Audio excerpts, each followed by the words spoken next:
Now streaming on Peacock. By all that's holy, Bridget Jones. Hello, old friend. Bridget Jones is back We are about to embark on an adventure. for one final chapter. Anything else I can help with? Yes. Experience every moment Do you think about what might have been? and fall in love To Bridget. all over again. It's time to live. Bridget Jones, Mad About the Boy. Streaming now only on Peacock. Auto insurance can all seem the same until it comes time to use it. So don't get stuck paying more for less coverage. Switch to USAA Auto Insurance and you could start saving money in no time. Get a quote today. Restrictions apply. Hi, I'm Chris, And I'm Jeremy. And I'm Fergal. and we're from Movie Smash. Comic book movies are having a golden age right now with the MCU. Movies based on comics aren't necessarily a new thing, but they're a big thing. Join us every other Tuesday on Movie Smash. We explore these movies and find some hidden gems. Every other week, we revisit some of the best. And some of the worst movies based on comics or graphic novels. Was Green Lantern as bad as you remember? Heck no! Is Time Cop the most accurate time travel movie ever created? Absolutely. Was Mystery Men way ahead of its time? Should they be revisited? Should they be forgotten? Join us on Movie Smash and find out. Listen wherever you find your fine podcasts.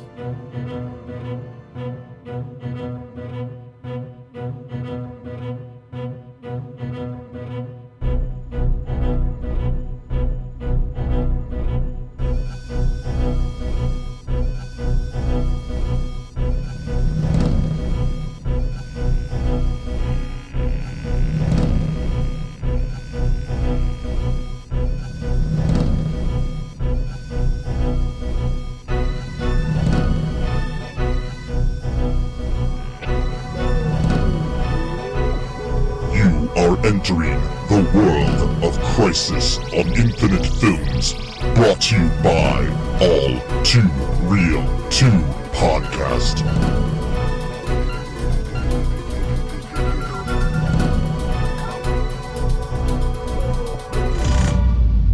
Okay, everybody, welcome to the latest episode of All Too Real 2. My name is Michael E. Cullen II, and with me, as always, is that star-spangled buddy of mine. Sesame, leave Bernie alone.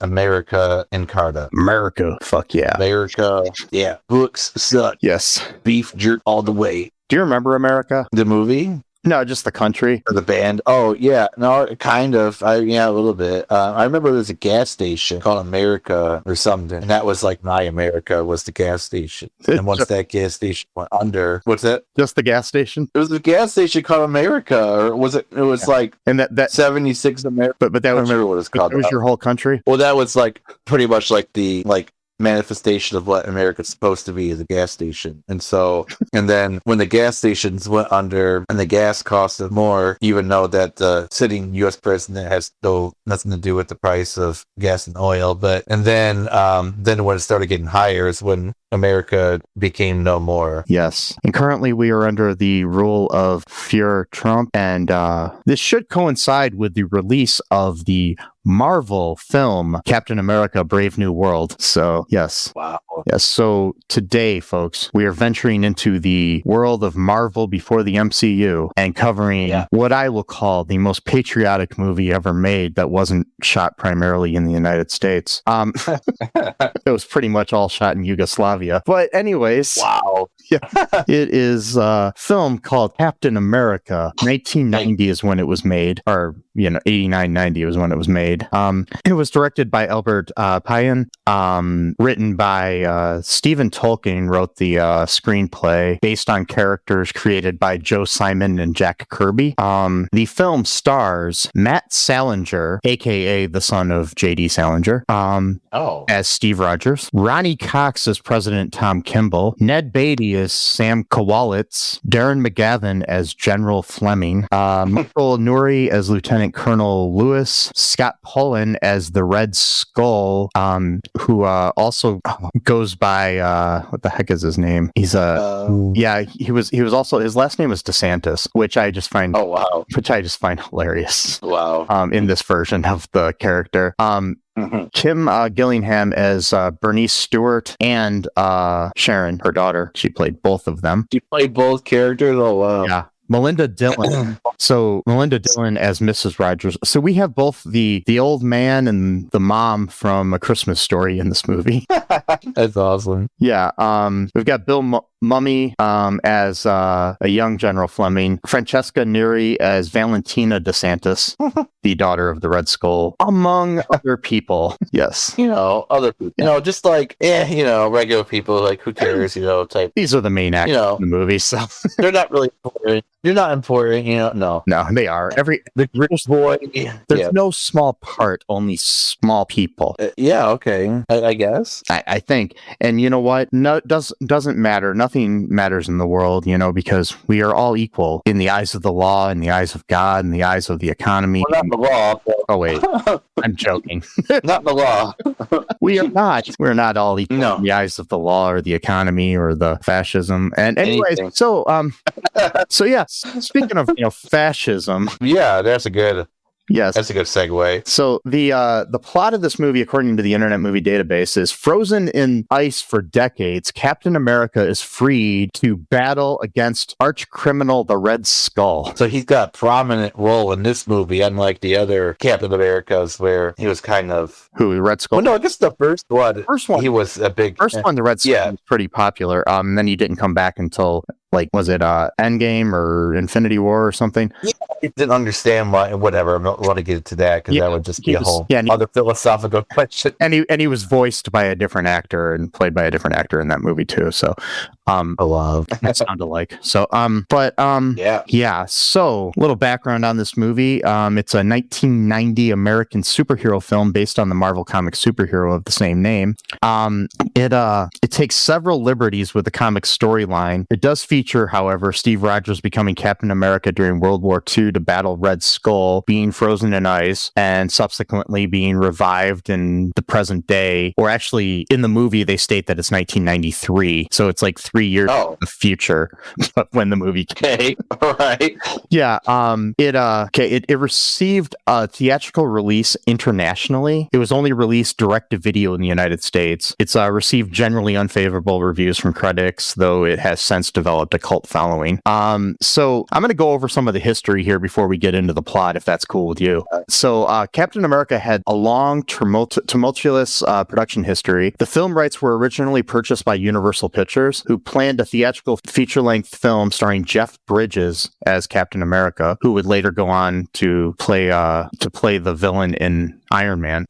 And Peter Fonda as Red Skull, who would later go on to play the villain in Ghost Rider. Wow. The writer later revealed that the script and pieces of the concept art also included Falcon, Helmut Zemo, and Bucky Barnes, all characters that are not in this version. The rights were then sold to the Cannon Group, who we've covered a couple films from in the past. Most notably, most recently, The Apple. Menachem Golan and Yoram Goldblatt are the people that created that company. They initially had Michael Winner, the director of Death Wish 1 through 3, attached to direct it at over there, but then things fell through on that one. I'm not going to get into too much there, but they were originally had Michael Dudikoff set to play the title character, and Steve James would portray Sam Wilson, aka the Falcon. Yeah. Then Golan left Canon and started his own company. He was given control of this company called 21st Century Film Corporation, which ended up producing this film. He had worked previously with this director Albert Payan, and they brought in Tolkien to write a script that had originally started at Canon, and basically they brought it in there. Casting for this was, they had considered Dolph Lundgren and Arnold Schwarzenegger for Captain America, both foreign guys, by the way. Val Kilmer was offered the part but turned it down to work on The Doors instead. Good. That was a good choice. Probably a good choice. He later went on to play Dolph Lundgren later went on to play the Punisher in a movie I hope to cover in a future episode. Arnold Schwarzenegger went on to play Mr. Freeze. Val Kilmer went on to play Batman. So yeah, they all got their superhero things. Payan originally wanted different actors to play Rogers and Captain America. One before he was a super soldier, and then one after. He wanted Matt Salinger to play the pre-super soldier version, and then football player and later commentator Howie Long to play the post super soldier Captain America. Wow. Yeah.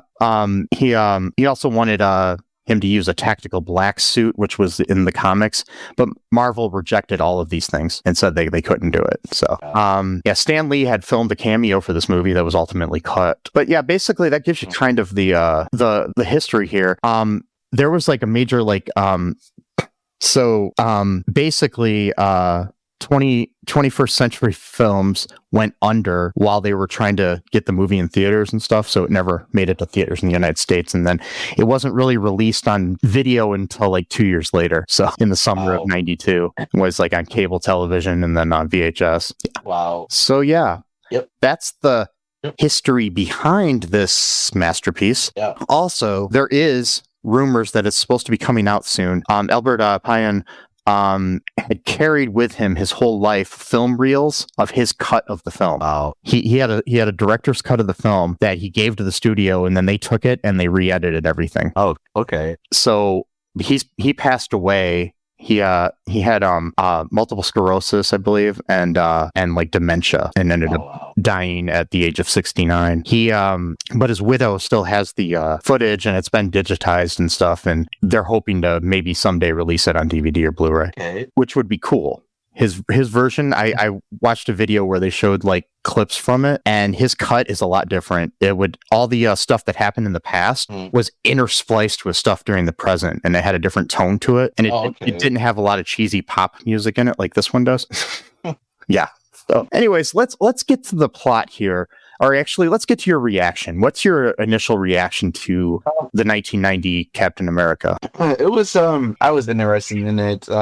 It was very much more dark than the current Captain America films, like Gary. I wasn't expecting that kind of feel for it, but I liked it. I kind of like older movies now without like too many like special effects, or I guess digitals. I kind of like the practical effects of older movies. That kind of, I don't know, it feels more real, I guess, some way. And yeah, it had a $3 million budget, so that's cheap. I mean, yeah, even for 1990, that's cheap. Yeah. So I mean, I liked it to a point, but I do see how people hate it, and I do have a lot of issues with it. But I think if given his way, I think Albert Payan could have made a great movie with bigger budget and stuff like that. It probably would have been a lot better, because they said that basically what was shot was not what the script was, and even who was it? I think it was Ronnie Cox or something said that it was the best script he ever read. So he was the one that played the president. Oh yeah. So, and also too, like you said, that the original plan was to like intersplice the past and the future, so the pacing would have been better. Yeah, because the pacing is one of the weird things about this movie. But now that you mention, like, that wasn't the plan, and so it wouldn't have been like so weird, And but speaking of, because you mentioned Yugoslavia, and that's where they filmed most of the films. So you could say that Marvel almost has a like weird way of causing civil wars, because so the Yugoslavia Civil War broke out like a year after this, and Captain America is filmed in there, and then in Avengers Rise of Ultron, he ends up destroying the entire city of Sokovia, which is supposed to be like a Slavic type of country. That so if anything, so Marvel caused a real civil war in actual life, and then destroyed a Slavic country in a fictional universe. So good job on that one, Marvel. You just like destroying an entire country. But hey, it's whatever, patriotism, right? And then speaking of the Apple, because you mentioned canon film, I could say, or you could say, that the Red Skull knows how to be a master. I don't know. I mean, he doesn't know how to be a master. He doesn't know how to really be a villain himself, because he's making his daughter do all his dirty work. So what goes down in Captain America Town? Captain America Town. Well, so we kind of begin. There's this it's like in Italy. It's like 1930s, I think. And there's this kid. He's playing like a concert to like his family and like friends, like in their own house. Yeah. He's playing some really complex piano piece. And child prodigy. Oh, and his character's name is Tadzio DeSantis. yeah, there you go. DeSantis. Yeah, which. So, before we get too far, I just want to point out the fact that in the comics, Red Skull is Johann Schmidt. He's German and not Italian. So, yeah. Okay. Well, yeah. I mean, both fascists, so I guess, and I just don't know why they changed it, but still. Yeah, I don't know either. Maybe there just was because probably some political reasoning behind it. Like maybe they had like money from Germany into the film or something. I don't know. Yeah, maybe. Like, hey, make the villain from a different country. we'll loan you some money as long as the villain is not. It's okay to make him, from our. Make him a Nazi, but don't make him from Germany. So yeah, make him like an Italian Nazi. Make him a Mussolini fan, not a Hitler fan. Yeah, and it kind of reminds me of what was it? I think the new version of Red Dawn. Well, not new. It came out like 10 years ago, but like. I read that China was supposed to be the original enemy, but then like China complained, so like North Korea then became the enemy or something like that. They weren't going to show the movie in China if they were the villains for obvious reasons, and that's a large country for our films. Like they give a lot of money to American films. So, and that was another movie that was like kind of in development and post-development hell forever. So, yeah. Yeah, that was I watched that. That was a weird version of Red Dawn. I didn't like it that much. But yeah, because they had to digitally. And so it's on that one. If we ever cover it, I'll get more into it. But they had to digitally replace the patches on all the uniforms and stuff. Wow, that's crazy. The original one is good though. I like the original one a lot better. It had depth to it, and because I like the original one because like. I like how like one of the enemies, because I think in that one it was like El Salvador was the country that was Russia was Russia, but then they hired people from El Salvador, I think too. But like one of the guys in that movie was kind of like very like just austere and was just kind of like, hey, I was on the other side of this kind of conflict in my country, so I kind of know like what's going to happen, type of thing. Like you're going to have people rising up and they're like, oh, nobody will rise up against him. He's like, no, I know because I was one of the people who rose up. Like, like I know what's going to happen. He kind of like had like a almost begrudging back for Patrick Swayze's character and his. Anyway, I don't want to get too much in that, but like, I like that movie a lot. But in this movie about fascism, I guess in that one it was more like combat. Like, this Italian kid, he's a prodigy. He's playing this really beautiful piece on his piano to his family and their friends, and then the government comes and takes him away, and they're doing like this experiment on him. There's this Italian doctor who was like, I guess maybe the one who created this thing, but she realized that they were gonna like basically torture the kid, into like they're basically to make like their own super soldier, but like an Italian version of that. But at the same time, when America was going to make there, but instead they took a little kid. America wasn't going to make one yet. What happens is she objects to the way that they're doing it to the boy, and she defects to the United States and brings her procedure with her. Oh, right. Yeah, because she escapes. They try to kill her, and she escaped. And so, like, the reason why it's called the Red Skull is because I think it like burned skin off, basically. And so he had nothing but just like bloody skin, which I don't even think that would anatomically correct. But whatever. I mean, it does like basically, like in the comic books, it makes sense, but here I don't know. Yeah. And so, this like drives him crazy. So he ends up becoming, a villain because of all the brainwashing and the trauma that they gave him. Because he's just like a nice kid before, it's just playing piano and stuff. And he, like you said, he becomes like this international crime boss, always kind of lurking in the shadows, like you said, why his daughter pretty much do all of his dirty work for him. Yeah. And so like, so then America, it's like 7 years later in America, the government finds a volunteer to be their super soldier, their first one. They were planning to make a bunch of super soldiers. I mean, this is similar to the comic books, except for they have him living in California instead of New York, like in the comic books. But yeah, right. I don't know why that was, but whatever. Probably because they could film there or something. I don't know. Maybe, yeah. And so, like, it's interesting because, like, the Italian version, they pluck like a prodigy to be their super soldier, but when it comes to Steve Rogers, he's like a survivor of polio, and so he doesn't like walk so well. Yeah. And so that was kind of like, I think, a juxtaposition of like showing like the two countries, like, America, of course, took the the poor rapscallion and turned him into something better, So, whereas the evil Italians, So I want to tell something to our audience. Okay, kids, here's a story. Sure. Polio was this bad thing that a lot of people like had, including like Franklin Delano Roosevelt, and we came up with a vaccine for it. And there are people in the world right now, namely RFK Jr., who want to basically get rid of that vaccine. And you know what? We might have it again. That's a bad thing, because some people had to live in what they literally call an iron lung, and that's they just stay. They can't move. They can't do anything. All they could do is lay down, and I guess occasionally be turned over so they don't get bed sores. And so imagine a life. Yeah, an iron lung shouldn't be something that you have to live in. It should only be like a really cool name for like a metal band or something. Yeah, the iron lung. Yeah, and so polio's bad actually, and vaccines to like prevent polio are actually good, because that way you could like breathe correctly and like not be like completely disabled. And I mean, like I think that's pretty awesome personally. Maybe you'll have different ideas, but like I personally think not being 100% disabled is actually a good thing, because you can like walk around, you can breathe right, you can enjoy life, the way life was meant to be enjoyed by nature, that kind of stuff. But like some people have different opinions. So some people are like, no, it's actually not good. You should have those problems. That's actually awesome. By the way, you should drink raw milk while you're living in the iron lung, and just like have a great life doing those two things. Because hey, vaccines are bad. They're spooky. We don't understand the science behind them, except for the people who actually make them, who do know the science behind them, because that's what they studied for like decades, and that's their job now. And so they know what they're doing because that's their job. And usually people know what they're doing at their job because that's their job, and they get paid to do those things. And who knows, maybe they'll put some super soldier serum in there too, and you can become like really, really strong and stuff. Yeah.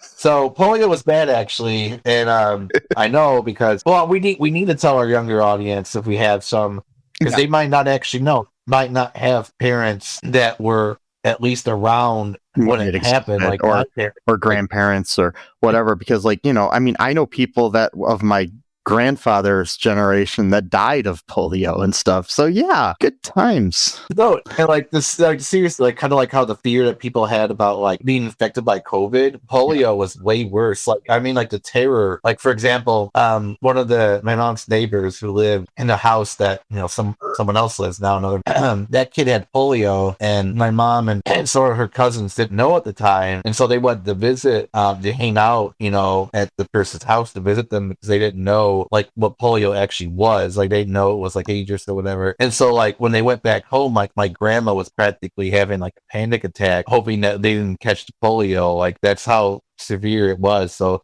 now when you have pieces of shit like Robert Kennedy Jr. who eat bear meat, roadkill, are like, no, drink the raw milk and don't get your vaccine. Anyway, I don't mean to get political, but so anyway, Steve Rogers had polio. Well, I hate now that medicine is political. Like, I don't mean to get all political, like talking about medicine that works. Like that's how far we've gotten. Like, I'm looking at the Wikipedia page for polio and looking at some of these pictures of people with polio, and oh my god, what it does! It's horrible. Bones and other things. It's like, okay, come on. It's not good. I mean, the other thing too is my dad's uncle. He didn't get polio. He had the really bad disease where your muscles tense up and you can't even lay down straight. You're like basically bent over. Like I don't know what that's called, but like it's basically like you're doing like a somersault, but like you just stay in that position forever. Like you cannot lay down flat on your back. And he had that, and then like my grandfather like wouldn't even let him like visit him in the hospital room because he didn't want him to see like that weird contortions of how nasty that would be. And that also has a vaccine, mind you. But hey, let's just bring back all of these terrible conditions because mumps and measles and rubella, everything. Let's just bring it all back. Yeah, why not? Let's get vintage, man. Like, let's get vintage rubella. That's a good band name, vintage rubella. I'm gonna write that down later. Yes. So anyway, sorry, but so yeah, go ahead. Steve volunteers for the for this procedure, and it basically cures his ailments and gives him super strength and endurance. But before the more of the super soldiers can be created, Vasali, she's the doctor who created this stuff. She is murdered by a Nazi spy working with Lieutenant Fleming. So No. yeah, and then we cut to the future, or not the future, but no, I mean the present. I'm sorry. In the war, in the president of the war at the time. Vasali, after she's murdered, then we cut to DeSantis as an adult. Yeah. Good old Ron. Yep. Oh wait, no. Meatball Ron. Hey, he actually does look like a meatball. No, it's less meat. Sorry. Meatball covered in marinara. But yeah. Wow. He's red and scarred. He's got like red scarred skin, looks like a red skull sort of, but not really. It's just basically like red makeup on the guy's face and shit. But yeah, I mean, I thought it looks fake. Yeah. He basically has like similar, powers as Steve does. And he's got this big ballistic missile that he wants to strike to the White House. Yeah, I remember this. So he ends up fighting Steve in like one of the most boring action scenes ever. And yep, yeah, that's pretty bad. So he basically ends up tying Steve to the thing to the missile, and he's gonna send Steve to the White House too. And there's a lot of better ways to get to the White House. I'm just telling you, like fraud and corruption. And anyway, so also too, and like the fact that this is supposed to like send a message, but I'm pretty sure if it gets blown up, there's like nothing gonna be left to Steve anyway. So it's like, how would that even send the message? Like all of Washington D.C. is just gone. I mean, I guess but Steve is still alive. Yeah, because Steve can still die. He's a super soldier, yes, but he's not invincible. So like, so anyway, while so it's being sent there, but before it's sent there, Steve tries to take Red Skull with him. Oh yeah, that's right. He holds onto him. Holds onto his, and then like he has to cut his hand off. He has to cut his hand off so he doesn't get sent to Washington D.C. I mean, I wish more people would do that. Wait, sorry. Just whoa. Well, then I guess a piece of the Red Skull also made it across the land too. Yeah. Because Steve would hold on to his hand at the time. Yes. What a fucking weird scene, man. I know. It was just bizarre. So then we cut to this scene with this kid who's in Washington D.C. in like a hotel or something with his parents, and he's all excited and he's looking out the window and his mom's telling him to go to bed, and he's like saying, "I want to be president one day," like we all do when we're disillusioned with the world and we don't know much as a kid. Wait, sorry. We can change the world. Yeah, well, I'm gonna shake things up. Okay, cool. Yeah. Yep. And this is back when you could become president without being a corrupt piece of shit, probably too. Anyways, yeah. Look what happened with JFK. JFK tried to shake shit up, and then he got assassinated a year later. So anyway, it's all Red Skull's fault. Anyway, so the kid sneaks out of his hotel. He's got a camera and he's got like a decoder badge with him that his buddy lent him. Comes kind of in play. Yeah. And he's out there taking pictures of the White House in the middle of the night like most kids do. Wait. right. Exactly. Yes. Oh, bad parenting. Anyway, middle of the night. Yes. By himself. No one's going to kidnap him, of course not. No. Speaking of which, I will tell you little side story here, something that just happened to me recently. I think I told you about it.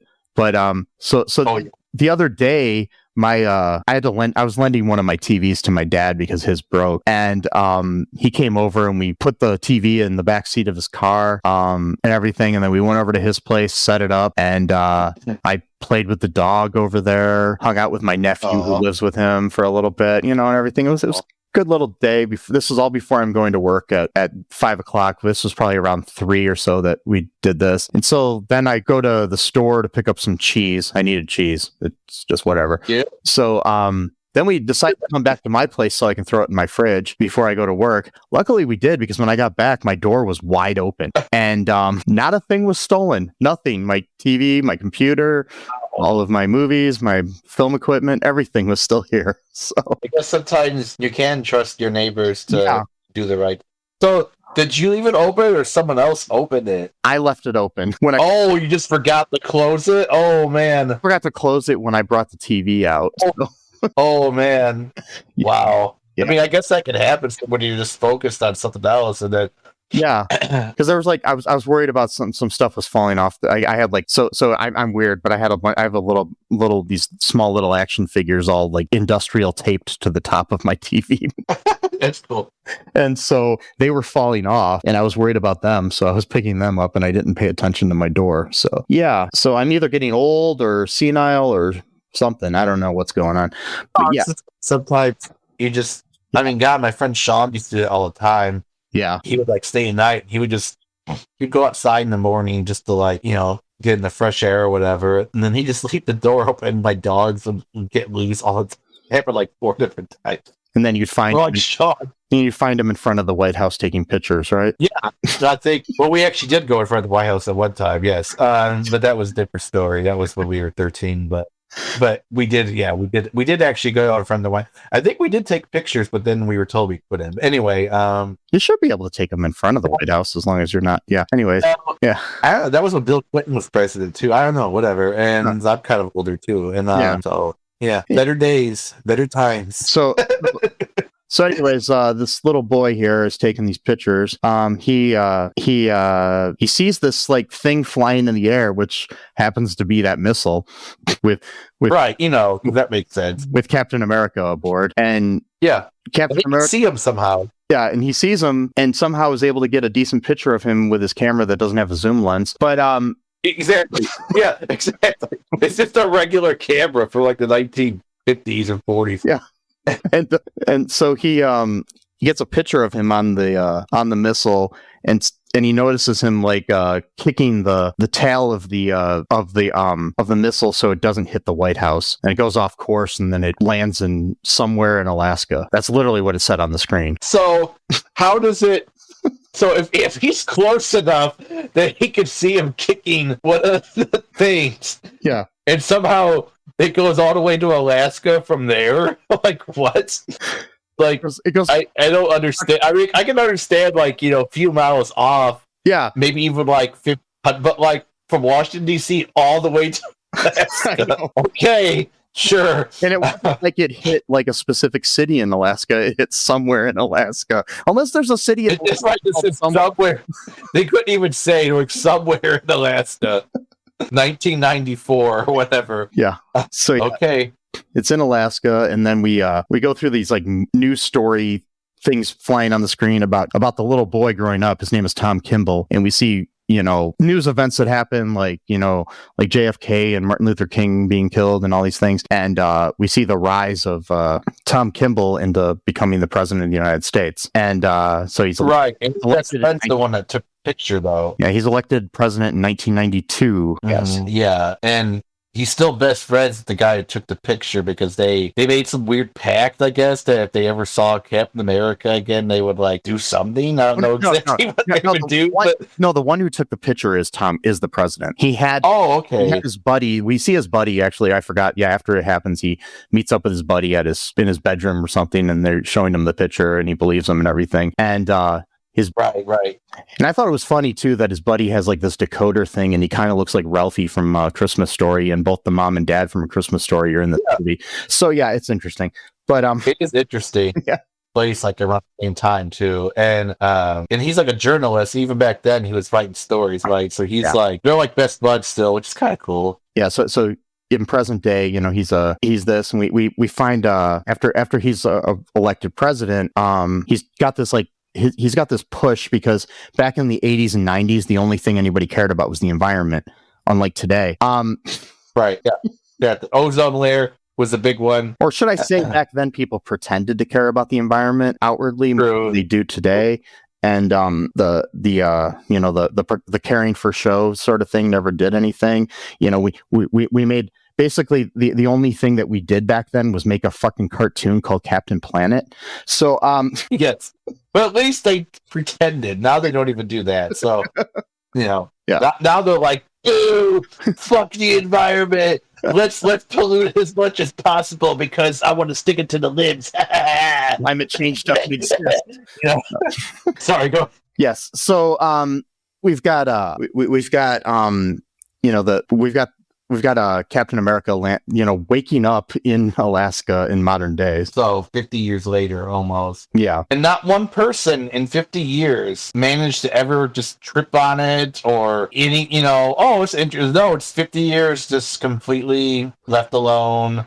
And that's interesting. And some like scientists find it in the middle of nowhere. You don't know what it is at first. So, and then he metal detector stuff that no one's ever found when they're doing their little metal detectors thing, just completely left alone. No one ever found it for 50. Anyway, sorry, go ahead. Yes. And so he unthaws basically and runs away like he's Bigfoot or something. And then what happens here? The journalist dude calls up the president because apparently he could just like call him like I know they're best friends still, but at the same time, it's like, can you just call him up? Like, well, I'm sure. I mean,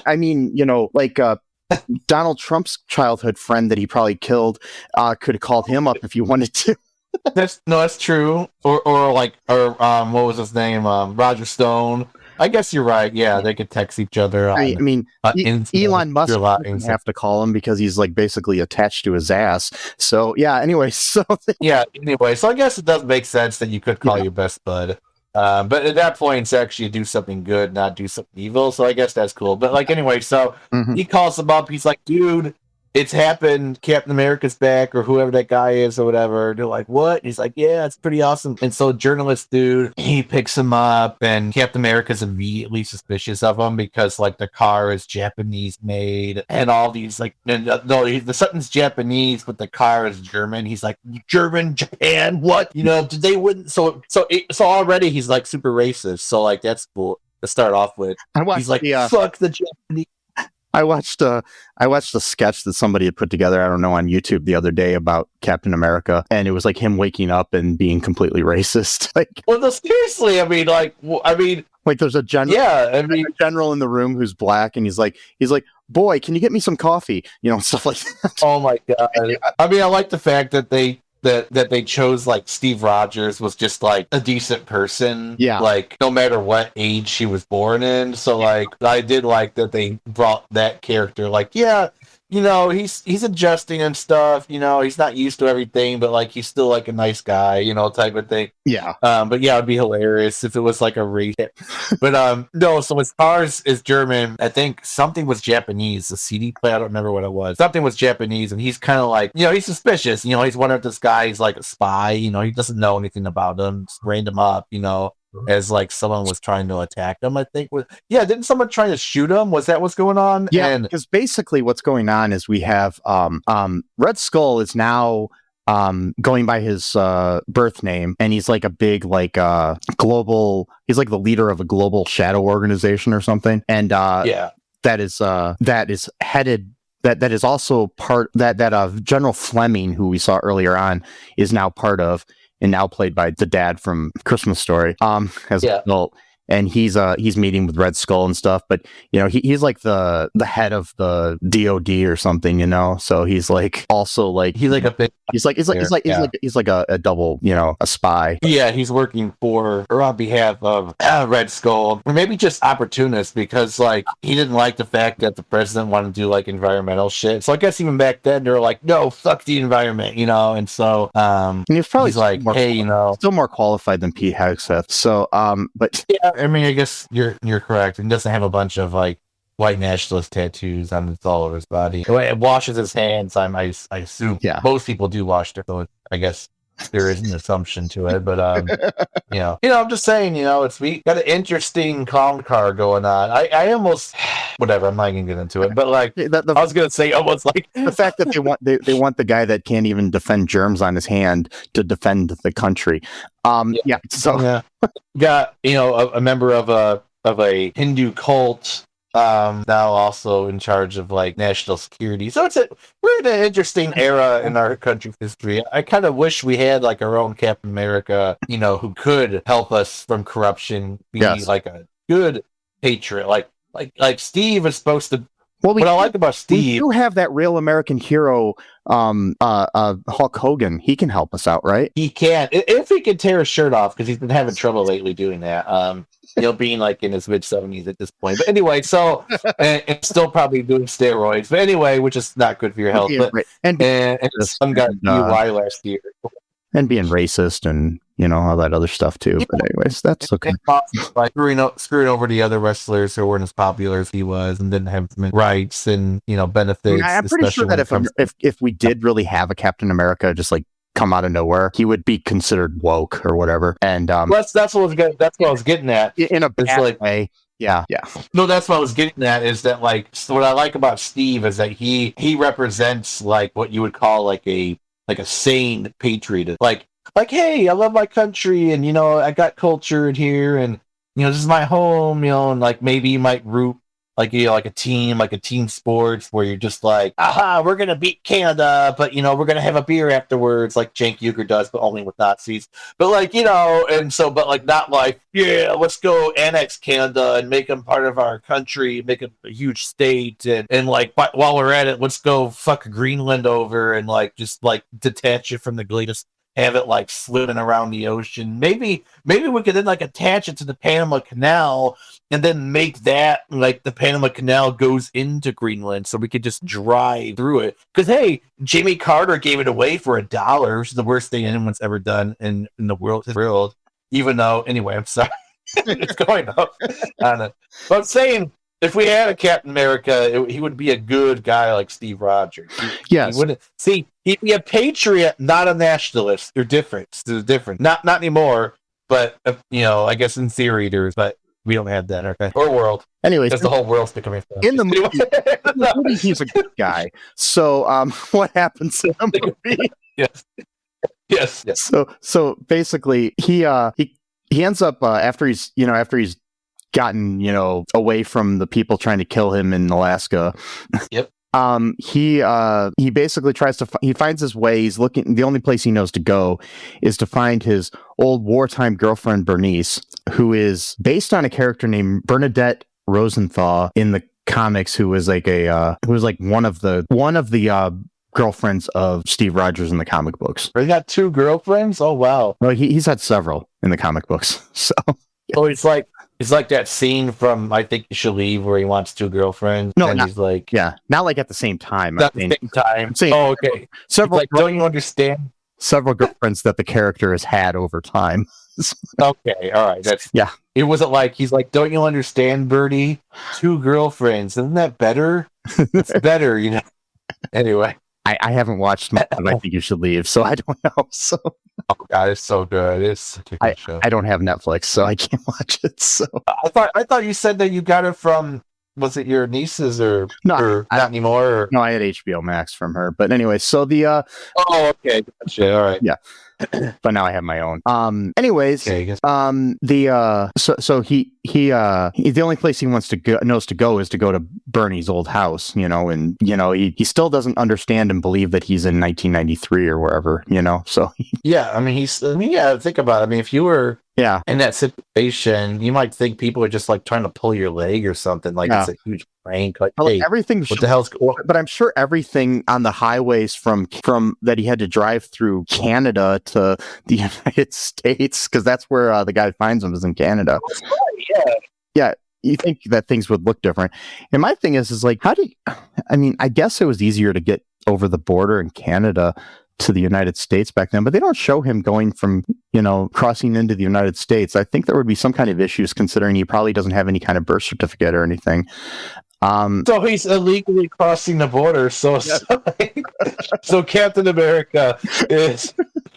He's we need to deport him now. Yeah. Along with the 20 well, of course, if Canada becomes a state, then it wouldn't be crossing the border because you just go into a different state. So, anyway, that's like one big state. Think about that. I know. That's like probably going to be the biggest state in the history of the world. I mean, okay, anyway. And I'm still just trying to envision how that would work. I mean, you got like California's pretty big state, Texas is pretty big, Alaska's pretty big. You got Canada, which is like 30 states combined or something like that. Would they lose their free healthcare if they became the 51st? They would. Oh, that's the thing. That's what they would because, like, I know I'm like going off tangent. Yes. Well, since we're talking about Captain America, it kind of does fit in a little bit, so it's not like totally off topic. But like, there's like people like the conservatives in Canada are so inspired by the conservatives of America that like sometimes they're like their rhetoric like bleeds into like Canadian politics when like they kind of forget that they're like actually like in Canada or they're trying to run for a Canadian political office. Because I swear there was one guy, I can't find it. They might have scrubbed it from the internet because I could have sworn I actually saw a guy who was like, the Liberal Party in Canada, they're trying to take away our freedom. They don't believe in the First Amendment. It's like, the First Amendment is part of the American Constitution. Like, what the fuck are you talking about? Oh boy. Yep, that's the world we live in now. So no. So yeah, basically he shows up. So that news reporter guy, now being played by Ned Beatty, as an adult or whatever, shows up looking for Bernie because he figures that, you know, that'll be where Steve's going to go because he figures out that it's Steve Rogers somehow through notes and stuff he's taken. And he has this theory that we had told before that that this guy Red Skull was behind the killing of a bunch of different people, which we do find out is true in the one meeting we had, that, you know, he was responsible for the deaths of both Kennedys and Martin Luther King Jr. and stuff. So yeah. The other Robert Kennedy, he was responsible for that guy's death, not the one that wants to kill other people with polio. And good times. No. Yeah, exactly. Yeah, America, fuck yeah. Anyway, so so he basically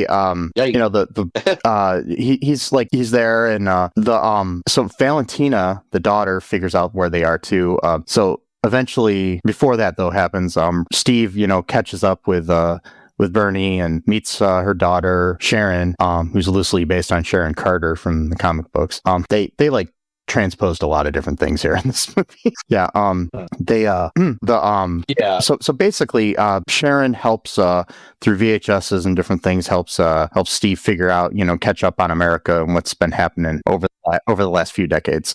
So they basically America. Though he remembers that there's a diary that Vasali had that would have, like, you know, the way to create more super soldiers or something. So some kind of stupid MacGuffin. And you gotta have a stupid MacGuffin. That's weird. That's the name of my other band, Stupid MacGuffin. And of course, I mean, we just primarily play Christian rock on an accordion. It's weird. Like but get some skillet, man. Some skillet. That's a story for another time, my friends. So another time. I can't believe I used to Anyways. love that band. I went to one of the. Okay, sorry, I'm gonna go on another tangent. Sorry. So no, what ends up happening is that the president gets kidnapped. Yes. Bernie and Sam, the reporter, are both killed by Valentina's thugs. Valentina's thugs. They play. Yeah, that's a good band name too, Valentina. They play rockabilly music on a harmonica. No. Oh God, I hate harmonica. Weird. I love a harmonica. Oh God, yep. I hate the sound of harmonica. A good harmonica, like Bob Dylan or something. Anyway, so Hey, I know it's weird. I know it's a weird. I don't understand it. And they I don't know what it is. So they find out that Kimball, the president, is kidnapped and everything, and they decide that they're going to go to Italy to the home where the kid was taken that became Red Skull, and somehow the people living there now have this old tape recording of the murder. His family. Yeah, right. How?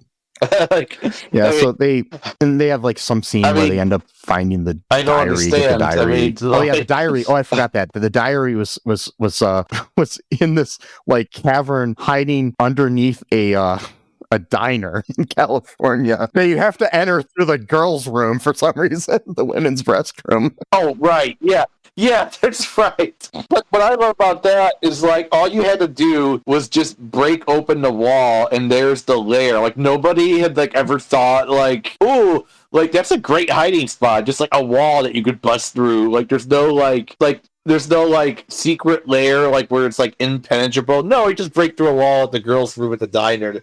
And like the people who bought the diner, they never like. Usually, when you buy a building, you mean to tell me they never did any kind of construction on this building? Like, every room that's in the building, like they inspect it. So how would they?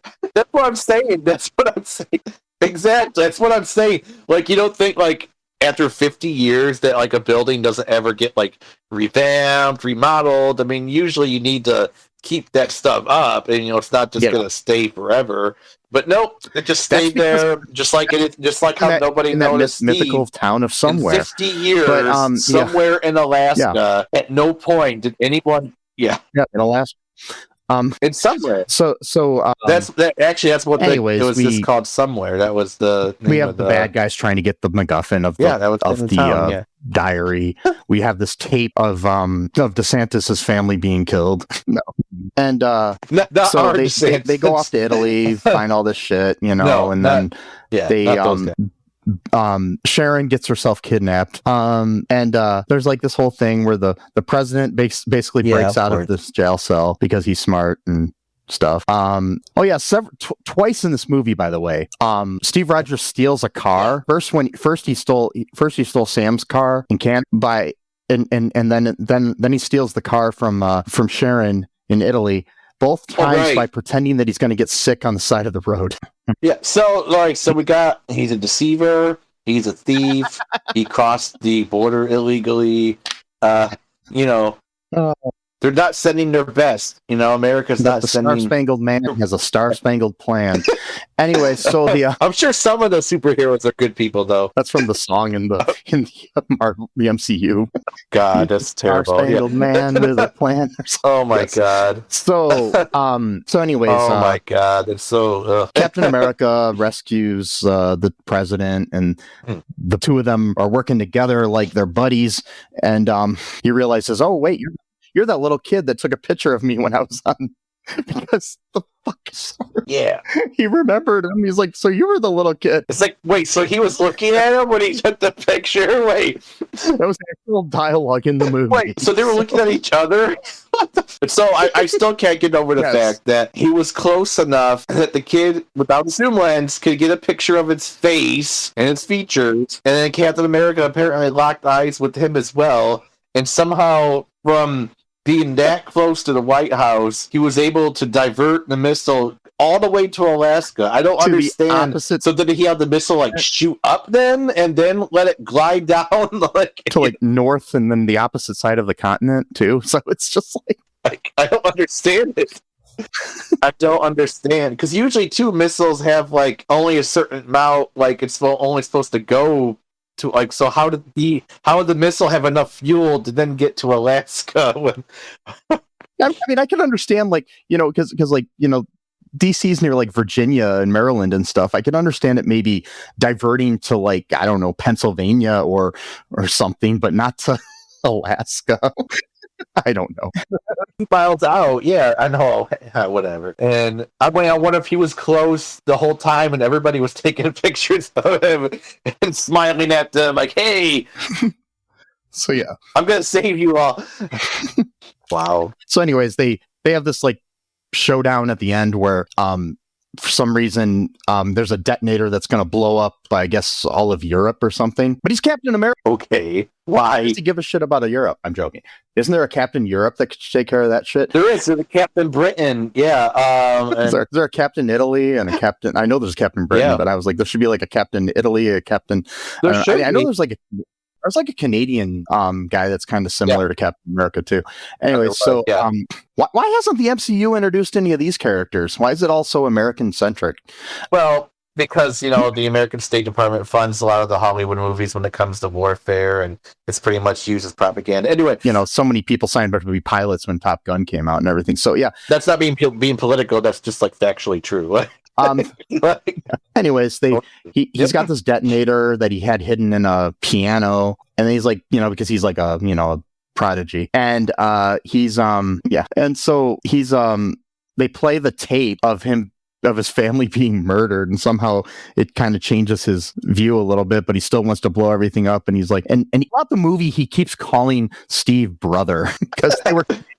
Yeah, I never, maybe just because they are both super soldiers, I guess, maybe. Yeah, but it's like, he said brother more than fucking Hulk Hogan that we talked about earlier, does in a wrestling match. So. Brother. I don't understand. He never really used his powers that much, did he? It was mainly his brain, which he was already smart to begin with. So what was the point of even becoming a super soldier when he has other people do all his work for him? I don't know. It doesn't make any sense. It's so weird, but basically what happens is Red Skull pulls out that remote trigger for a nuclear bomb, but Rogers distracts him with a recording of the DeSantis family murder. That's another good name for that. That's like an emo band, the DeSantis family murder. You might get in trouble you might get arrested for making that band.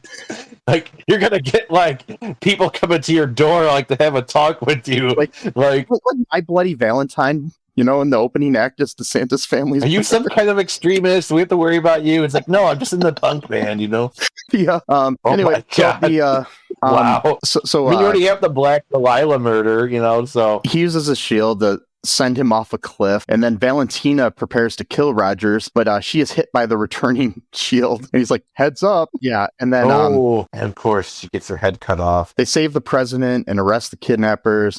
Rogers and Sharon embrace as this is all happening, and we hear a news voiceover at the end announcing that Kimball's environmental pact is agreed upon by countries around the world. And now we're currently living in that world where everything is perfect, right? Fiction is awesome. I love stories where, it's a great story. Like, oh, yes, the environmental thing really worked, guys. And then you wake up from your dream and you start coughing because you smell smoke and ashes. And you're like, good times. Good thing we triggered the liberals, though.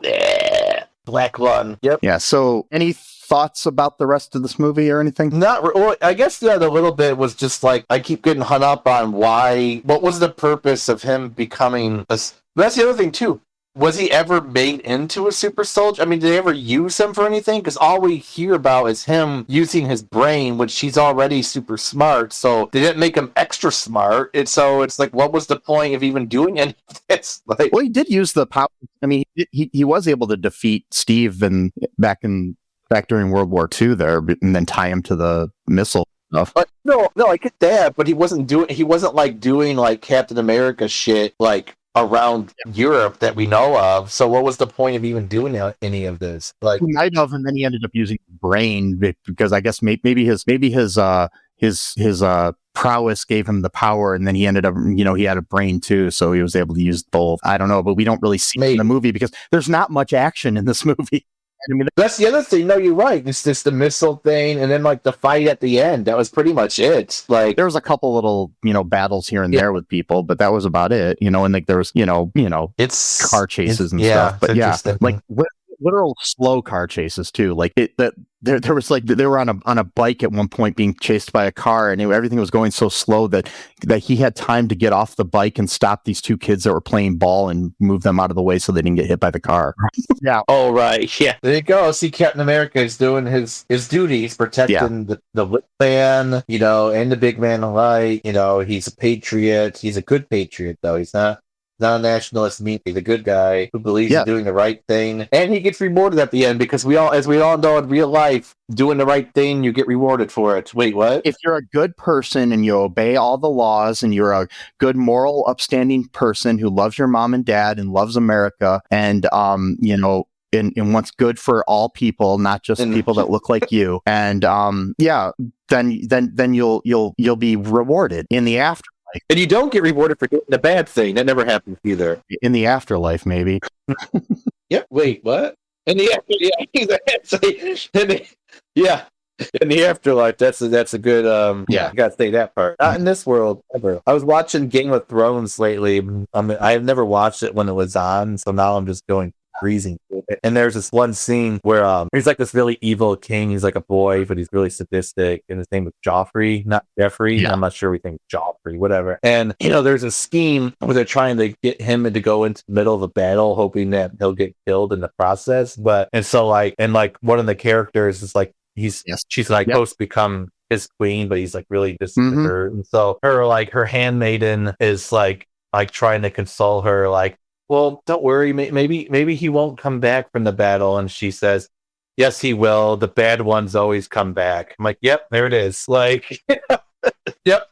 Well, it's just like in there's like a line in Wicked. I still want to see that movie real bad. The best way to bring folks together is to give them a real enemy, a real good enemy. Yep. So yeah, that's what we got to do in the world. Yep, there you go. So we need to have like a super enemy show up where like all the countries have to band together and then fight, and then the whole. And we need aliens. We need evil aliens to invade us. We do. We need something like that, because it's true though. Because when you fight alongside someone, or you're part of a cause alongside someone, like even if you have those differences, you share that bond now with that person. So that's an extra. So like, then you're like less likely to want to like hurt or kill them afterwards, because they're like, hey, I was like alongside this guy. And honestly, that's the way to power on the conservative side, especially, is to create an enemy. Yeah. What if they get to the point though, like where gay people now are like somewhat accepted even by like conservatives, like at least like they don't give a shit. I mean, even if it doesn't exist, so you got to blame everything on woke or DEI or trans people or immigrants or whatever, so it's like what if it gets to the point like where trans people just aren't seen as like these like weird scary people, so then you're going to start seeing like trans Republicans. I'm just letting you know that's what's going to happen, like, because anytime a group of people gets like, it'll happen, because throughout history you always have to create that other, and the other never stays the same. It's like you have it's like Jewish people, it's like black people, it's Muslims, it's this, it's that, whatever, eventually it'll be like, guys named Mike who live in Ohio. Those are all the bad people. I'm just saying, you just got to create an other. It doesn't matter what the other is. No, yeah, exactly. And like each community, then they get a marginal sense of acceptance, so that they then join the majority, or at least so like Italians, for example, like there was a time, there's a really old article, like the 1800s. It was talking about, and I think in Texas, people were persecuting like the, I guess, very minority Italian population of Texas, but whatever. But they said the article was something like what are these white people doing to Italians? And so even at that point, the writer of this article, who was Italian, didn't view themselves as white. They were talking about the white people hurting the Italians. But now Italians are considered white. Like, right? Oh yeah, I mean, Italians considered white. Even Irish people weren't considered white at one time. So it's just like, and you can't get more white than Irish. So, in my opinion, German swarthy people. Benjamin Franklin referred to Germans as swarthy. It's just funny that you could think of a world where, like, when I think of the most like Irish American person, I'm picturing like Conan O'Brien or something. To picture him as not being white is really weird to me. So yeah, exactly. It's it's not just about skin color, because like there was a Japanese person who was trying to, they were going to deport, I think it was a woman, they were going to deport her back to Japan. This is like the early 1900s, I think, because whatever, I guess the new laws said that they couldn't live there or whatever. And her argument was, well, I'm very fair skinned, I'm very white. I mean, my skin is even whiter than some of the people on this court. And their argument was like, yeah, it doesn't really matter. Like every time someone hits them with an argument, they're like, well, they'll just rework the argument. It's like, just be like Captain America, people, and don't create an other. Take care of everybody, unless the other is the Red Skull, and then well, you can still take care of him, just like in a jail cell or something, Yeah, and you know what? I mean, pretty much though, the whole thing is you watch this movie, and it does teach you one thing that we should all know of all times: is fascism is bad. So well, we used to know that, but now some people aren't so sure. No, I'm just saying that the general people that listen to our show and that have good minds know that fascism is bad. Even when you're living through it, and remember it. Fascism is bad, and look for the helpers, as Mr. Rogers said. Yes, I don't know. I'm just trying I'm kind of rambling here now, so maybe we should wrap things up. That's fine, yeah. So, yeah, just remember that you should check out our website, all2real2.com. You can find all of our links there to our Patreon, to our TeePublic, and other things, and our social media, whatever we're still allowed to have in this country. And we're on Blue Sky, we're on Facebook, we're on TikTok if it's around anymore. It probably isn't when you're listening to this. Yeah, so there you go. Anyways, just remember that I love you. I need to pull over because I think I'm going to be sick. Sesame loves you. Fight the Christo-fascist patriarchy. Trans lives are human lives. Black lives matter. Free Palestine. And until next time, bye-bye. Thanks for listening to All Too Real 2 podcast, a Cullen Park production. Produced and edited by Michael E. Cullen II. Music by Matthew Hawes. Subscribe and share the show. Visit us at cullenpark.com.